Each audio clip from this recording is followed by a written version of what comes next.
फिर से news on Bihar 24.com में आप सभी का स्वागत है। किसानों के लिए बनी पलार की स्लूइस गेट। मनोज झा। मधुबनी जिले के अंधाठाड़ी प्रखंड के पलार गांव में शुक्रवार को समाज सेवी मनोज झा के नेतृत्व में ग्रामीणों ने स्लूइस गेट निर्माण कार्य को पूर्ण करवाने तथा सुगरवे नदी में डूबे युवक की मुआवजा नहीं मिलने को लेकर विरोध जताया। इस मौके पर समाज सेवी सह पूर्व विधायक प्रत्याशी मनोज झा ने कहा कि सुगरवे नदी स्लूइस गेट के पास 4 माह पहले डूबे किशोर के परिजनों को सरकार द्वारा अब तक मुआवजा नहीं दिया गया है। उन्होंने 6 लाख रुपये मुआवजा की जगह 12 लाख रुपये पीड़ित परिवारों के लिए सरकार से मांग की।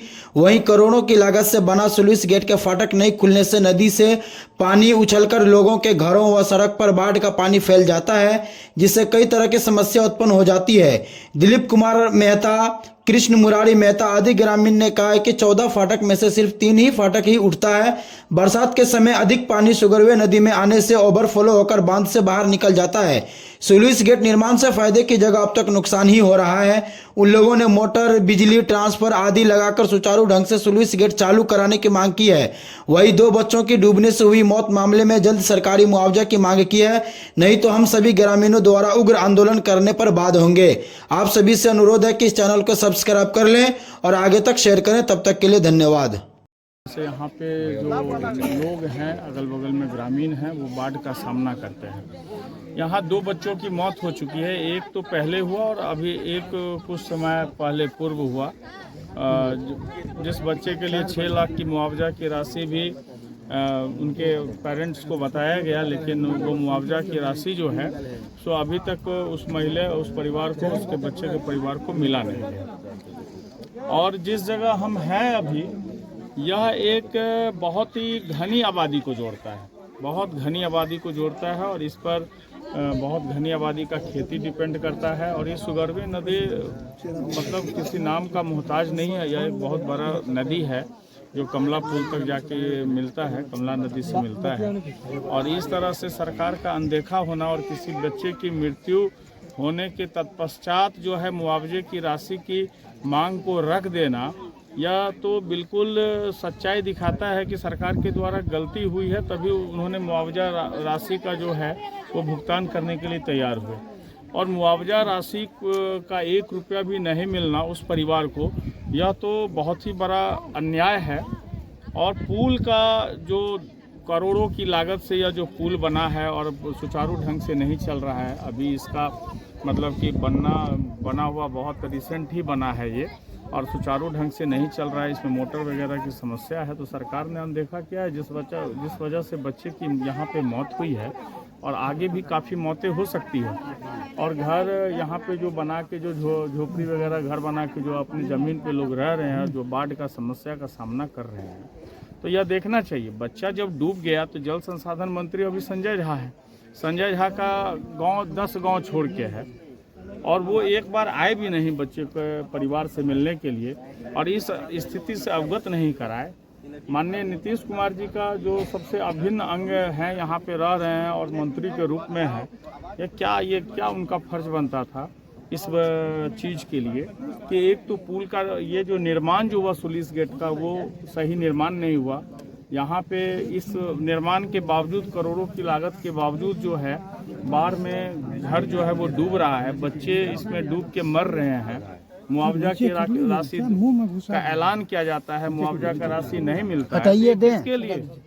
तो ये किसके लिए शर्म का विषय है? सिस्टम नहीं समझते, समझिए सिस्टम तो इतना पे है तो हम मुंह में सिस्टम को समझते हैं, सिस्टम को समझिए। शर्म का विषय है, चेहरा है ना, चेहराएगा ना। सर एक सवाल जानना करेंगे आपसे, एक बार रिपीट कीजिए, आवाज सब आ गया बीच में। गुस्साने से क्या हो जाएगा? दोनों आदमी गजब आदमी है, यही के हैं, मधुबनी जिला के ही हैं। पूरे बिहार में वो दौरा करते हैं और अपने क्षेत्र जो परेशानी है सुगरवे नदी से बताया आपने अभी, और समाज भी कहती है, लोग भी कहते हैं। क्या लग रहा है आपको कि वो अपने क्षेत्र की ही अनदेखी कर रहे हैं? दीपक तले अंधेरा। झंझारपुर के बारे में भी बात आती है, अभी कई बार सदन में ही बात उठी थी कि अपने क्षेत्र को आप नहीं देख रहे हैं और बाहर को देख रहे हैं। तो आप क्या कहना चाहेंगे नीतीश सरकार को, नीतीश जी को क्या कहना चाहेंगे? जो लोकसभा से जीत के नहीं आया, जो लोकसभा से जीत नहीं सका, इसका मतलब यह थोड़ी है कि वो इनका क्षेत्र नहीं है। जल संसाधन मंत्री हैं वो, यहाँ बच्चा डूब के मर रहा है, वो नहीं आएंगे। वो तो जल संसाधन मंत्री ना है। आपने क्या किया है इस पर सर, ये बताएं। आपने क्या कहीं लिखा है, कोई कंप्लेन किया है? ये इस जानकारी से मुझे कल यहाँ के भूतपूर्व मुखिया कृष्ण मुरारी जी जब हमको अवगत कराए, तो रिसेंटली जो है हम तुरंत सेक्रेटरी जो जल संसाधन मंत्री हैं उनके मेल पे मैंने तुरंत जो है वो कंप्लेन भेजा है, और उस मेल की कॉपी हमने फेसबुक और सोशल मीडिया पे वायरल भी किया है।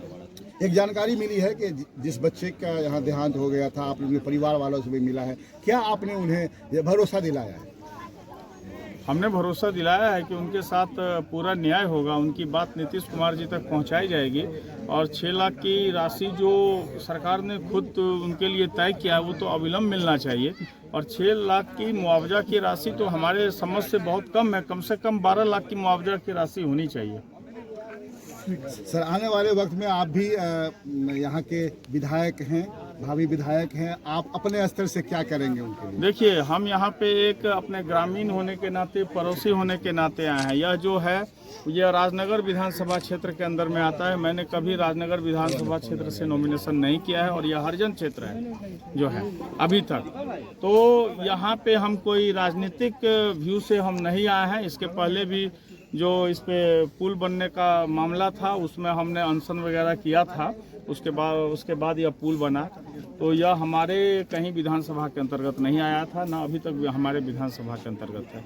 यह तो एक पड़ोसी होने के नाते, ग्रामीण होने के नाते और इंसानियत के नाते, धर्म की लड़ाई के नाते हम यह बात आप लोगों के बीच में रखे हैं। सर, आपका घर कितने दूरी पे है यहाँ से?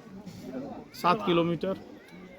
स्लुइस गेट का जो निर्माण होना है और उसमें जो काम रुका हुआ है, और ये संज्ञान में जानी चाहिए जल संसाधन मंत्री तक, तो आप क्या कहना चाहते हैं? अगर आश्वासन मिलता है और कुछ दिन में अगर ठीक नहीं होता है, फिर आप क्या कदम उठाएंगे?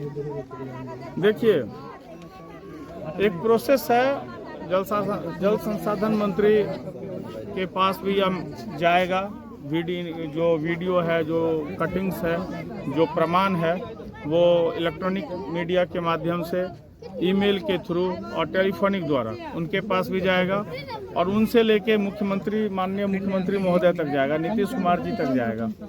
अगर इसके बावजूद भी यह बदलाव नहीं होता है तो फिर जनता अपना आक्रोश दिखाएगी, और लोकतांत्रिक तरीके से इस चीज़ का विरोध किया जाएगा, चक्का जाम किया जाएगा, मधुबनी बंद किया जाएगा। जो हमारी बात सरकार सुने और जो सरकार का एक कर्तव्य है उसका निर्वहन वह अपने पूरी ईमानदारी से करे, उनको बाध्य किया जाएगा अच्छे काम करने के लिए। लोगों की तरफ से एक अपील आप करना चाहेंगे जो ये